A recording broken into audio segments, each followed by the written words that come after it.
कोरेगाव विधानसभा मतदारसंघात नामदार महेशदादा शिंदे विरुद्ध विधान परिषदेचे आमदार शशिकांत शिंदे यांच्यामध्ये झालेल्या लढतीमध्ये नामदार महेशदादा शिंदे यांनी 50,000च्या वरील प्रचंड मताधिक्याने विजय संपादन केला आणि कोरेगाव विधानसभा मतदारसंघावर शिवसेनेचा भगवा फडकवला। नमस्कार मित्रांनो, आपण पाहताय मानदेश न्यूज, आवाज सर्वसामान्यांचा। याबाबत अधिक माहिती अशी की कोरेगाव विधानसभा मतदारसंघात राष्ट्रवादी काँग्रेस शरद पवार गटाचे आमदार शशिकांत शिंदे विरुद्ध नामदार एकनाथ शिंदे यांच्या शिवसेनेचे नामदार महेशदादा शिंदे यांच्यामध्ये विधानसभा निवडणुकीसाठी लढत झाली। या कोरेगाव विधानसभेच्या निवडणुकीत सातारा कोरेगाव आणि खटाव विभागातील 2,49,000 मतदारांनी म्हणजेच जवळपास 78% मतदारांनी आपला मतदानाचा हक्क बजावला। कोरेगाव विधानसभा मतदारसंघासाठी विक्रमी मतदान झाल्याने निवडणुकीच्या निकालाबद्दल उत्सुकता निर्माण झाली होती। आज सकाळी कोरेगाव येथील डीपी भोसले महाविद्यालयाच्या मोठ्या सभागृहात मतमोजणीला सुरुवात झाली। या मतमोजणीमध्ये एकूण 20 फेऱ्यामध्ये मतदान पार पडले। मतदानाच्या पहिल्या फेरीपासून नामदार महेशदादा शिंदे यांनी मोठी आघाडी घेतली आणि ही आघाडी शेवटपर्यंत टिकवली। या निवडणुकीत 45,000च्या वरील मताधिक्याने प्रचंड बहुमताने महेशदादा शिंदे निवडून आले। या निवडणुकीबाबत प्रतिक्रिया व्यक्त करताना विजयी उमेदवार महेशदादा शिंदे यांनी सांगितले की ज्या दिवशी श्रीमंत छत्रपती उदयनराजे भोसले लोकसभेचे खासदार झाले त्याच दिवशी कोरेगाव विधानसभा मतदारसंघाचा निकाल लागलेला होता।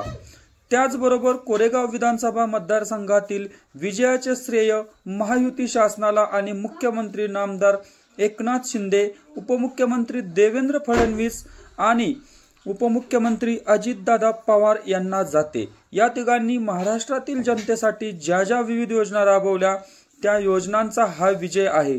त्याचबरोबर कोरेगाव विधानसभा मतदारसंघातील माझ्या लाडक्या बहिणींनी मला भरघोस आशीर्वाद दिला, त्यांचाही हा विजय आहे। भविष्यामध्ये माझ्या सर्व महिला भगिनींसाठी अनेक विकास कामे, अनेक विकास योजना मी मतदारसंघात राबवणार आहे, अशी प्रतिक्रिया महेशदादा शिंदे यांनी यावेळी दिली। कोरेगाव विधानसभा मतदारसंघामधील मतमोजणीवर राष्ट्रवादी काँग्रेस शरद पवार पक्षाचे उमेदवार शशिकांत शिंदे यांनी हरकत व आक्षेप नोंदवल्यानंतर फेरमतमोजणीची मागणी केल्यानंतर मतमोजणी थांबवण्यात येऊन पुन्हा मतमोजणी सुरू करण्यात आली। मित्रांनो, आपण पाहताय मानदेश न्यूज, आवाज सर्वसामान्यांचा। अशाच आपल्या भागातील नवनवीन बातम्या पाहण्यासाठी आपल्या मानदेश न्यूज या यूट्यूब चॅनलला सबस्क्राइब करा। व्हिडिओ आवडल्यास लाईक करा, जास्तीत जास्त शेअर करा। मानदेश न्यूज साठी कोरेगाव प्रतिनिधी पत्रकार दादा वाकडे, मानदेश न्यूज कोरेगाव। धन्यवाद।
यानंतर पोहोचवणारे कॉन्टॅक्ट तसेच ETPBS ही आकडेवारी जाहीर करत आहे। आता ही आकडेवारी फक्त ETPBS आणि पोर्टल प्लस म्हणून जाहीर करत आहे।